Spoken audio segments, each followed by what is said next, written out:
Chapter 101, Roundup. Finn's thoughts were still trapped in the wells, still with the judges, still in sanctuary. They clung to him like smoke. His normal impassive face reflected the storm inside, jaw tight, eyes shadowed, breath shallow but controlled. The vessel skimmed low towards the city, its hull faintly reflective. Not true camouflage, but enough that it blurred into the sky unless you knew exactly what you were looking for. Inside, they were surrounded by weapons perfected beyond anything Earth could imagine. Shaper engineering refined by essence manipulation and relentless iteration. The AI chimed softly. Regional military installations have detected our craft, fighter jets scrambling. Fenrian's lips curled faintly. Let them, he grumbled. The four tore aboard, moved in unison towards their combat pods, masks sealed over their faces. Inside the visors, a full 360-degree projection of the exterior streamed into view. The approaching jets appeared in wide formation, searching. The pods filled with various stabilization gel, cradling each shaper in preparation for acceleration, violent maneuvers, and impossible angles in flight. Fenrian allowed the primitive craft to close the distance. He opened the broadcast channel. He addressed each pilot by full name. He did not scramble the transmission. He let command hear it. He even adjusted course slightly, provocatively, towards the center of the state capital. He waited for a hot-headed order, waited for missiles, waited for permission to answer violence with more violence. Cooler heads prevailed. Venrian exhaled slowly, letting the disappointment rush out of him. At last, he identified himself and his vessel, requested escort withdraw, and added carefully, further escalation will be considered hostile action against the Shapers. The jets peeled away. Venrian's expression darkened. Focus, he said aloud to himself. On the projection below, Gent wandered through the city streets, aimless, pausing occasionally, purchasing something trivial from a kiosk, licking his lips. Prior to the being's Shaper ambush, his essence control was poor, Emmerstill said, scanning data on his pad. Correct, Fenrian replied. Emmerstill frowned at his readings. It now registers as near perfect. Fenrian's tone was flat. Perhaps he refines himself from hunting? What if he acquired control from his victims? Emmerstill pressed. Fenrian's gaze flicked toward him. And? Tumbir shifted. Should we reassess the threat level, sir? Fenrian turned fully now, irritation flashing.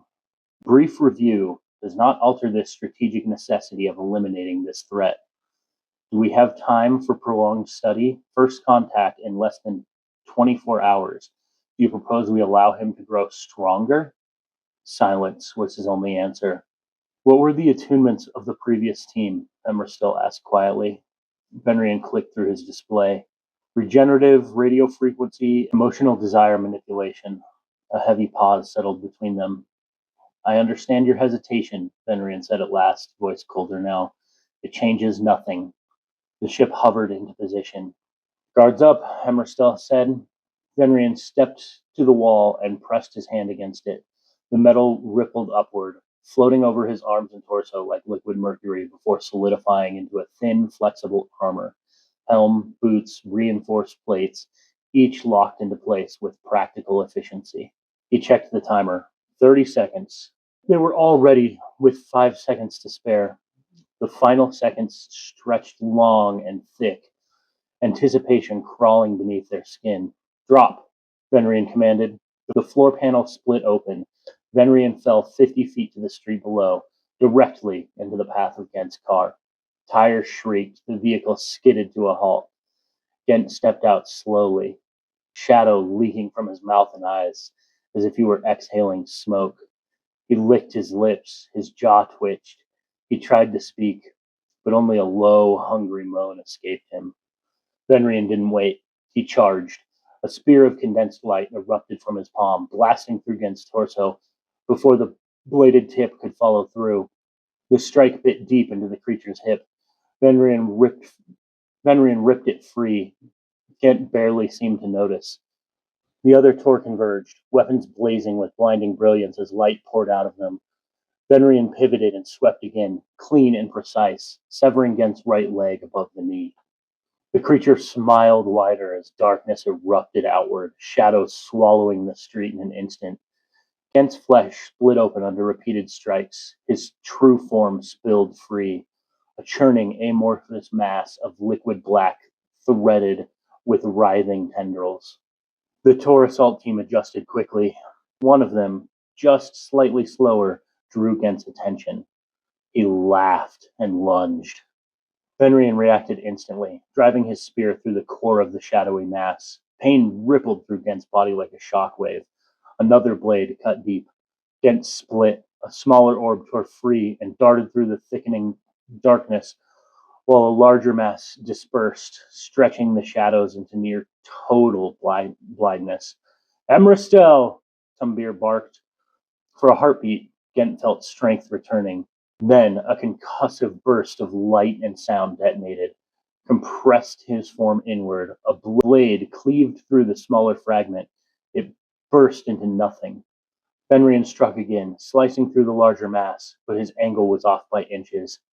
Gent survived. He recoiled violently and attempted to escape, whirling and oozing away. Beams of coherent light stabbed down from above, around, behind, forming a tightening ring around him.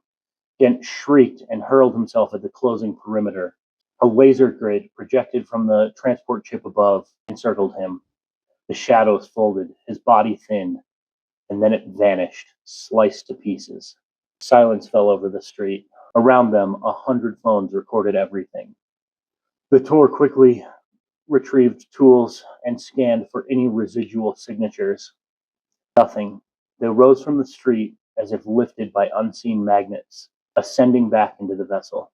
The entire engagement had lasted less than 2 minutes.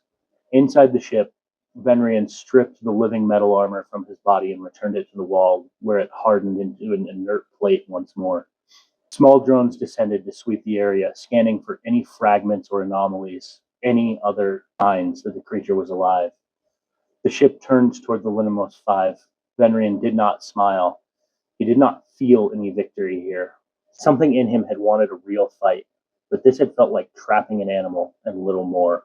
His fury still burned within him.